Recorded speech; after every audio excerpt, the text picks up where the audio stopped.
Story 1: The Basement Whispers. I worked as a night janitor at an old middle school for nearly 5 years. Most nights were quiet, almost too quiet. You'd hear the occasional creak of a locker or the hum of the heating system, but that was normal, or so I thought. The one place that always gave me chills was the basement. It was built in the 1960s, and it felt like stepping into another world. The concrete walls were cold and damp. Fluorescent lights flickered and dust hung in the air like a fog. Most of the rooms were just storage, old desks, stacks of books, broken chairs, but even that couldn't explain the feeling I got every time I walked down there. One night, about 2 years into my job, I had to bring a set of folding chairs upstairs for an event. They were stored in a far corner of the basement, past the maze of hallways. I hated it already. I stood at the top of the stairwell, flashlight in hand, debating whether I could ask my supervisor to wait until morning. But pride got the better of me. I opened the heavy door and stepped inside. The smell hit me immediately: damp concrete, mold, and something old. The first storage room was full of desks. The second one, the one with the chairs, had a rusted door that squealed when I pushed it open. Inside, the chairs were stacked unevenly. I bent down to grab 4 at a time. As I did, I heard it. A soft, dragging noise echoing down the hallway, like someone sliding their shoes slowly across the floor. I froze. The sound stopped. I told myself it was nothing, probably just the chairs shifting or the pipes knocking. I carried the first batch up the stairs, feeling the cold draft hit me. But the basement was always warm. That shouldn't have been there.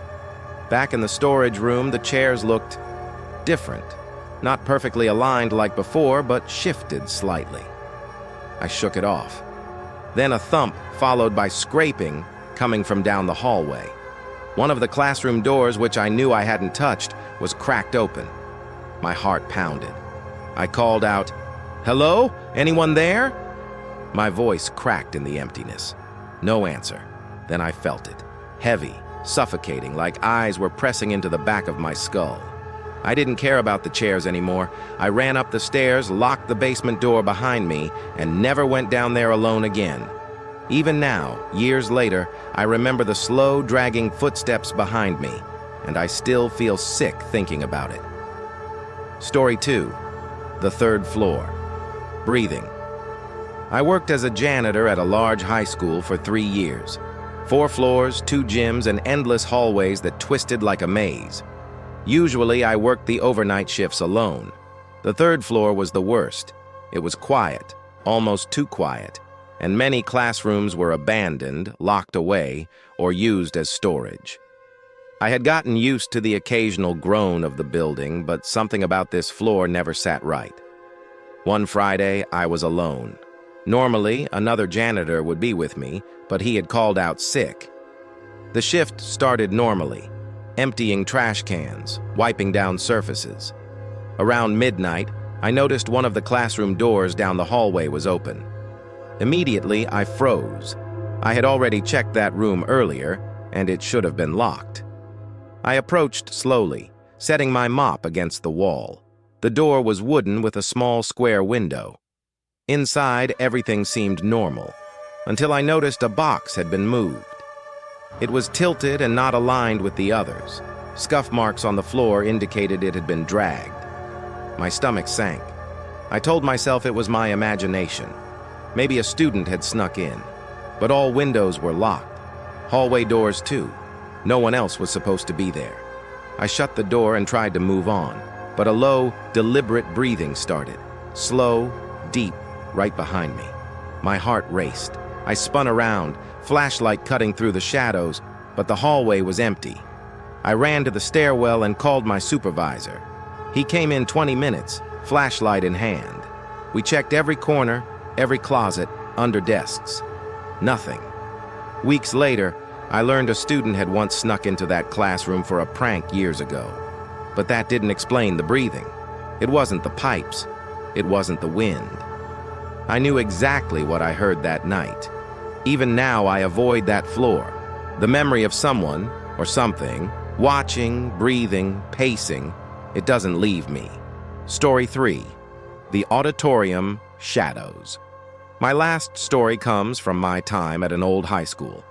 The auditorium there was massive. 3 levels of seating, a big stage, heavy curtains that reached the ceiling. By day, it was normal. By night, it felt alive.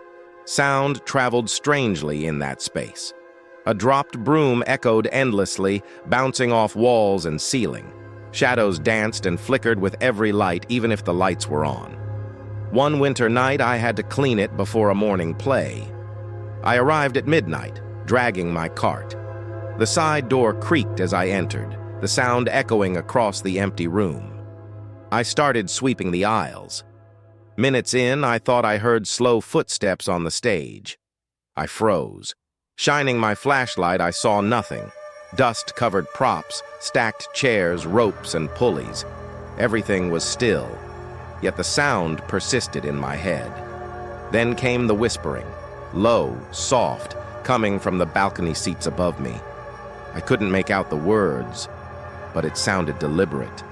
My heart pounded. My flashlight shook in my hands. I tried to rationalize it. An echo, settling building, maybe an animal.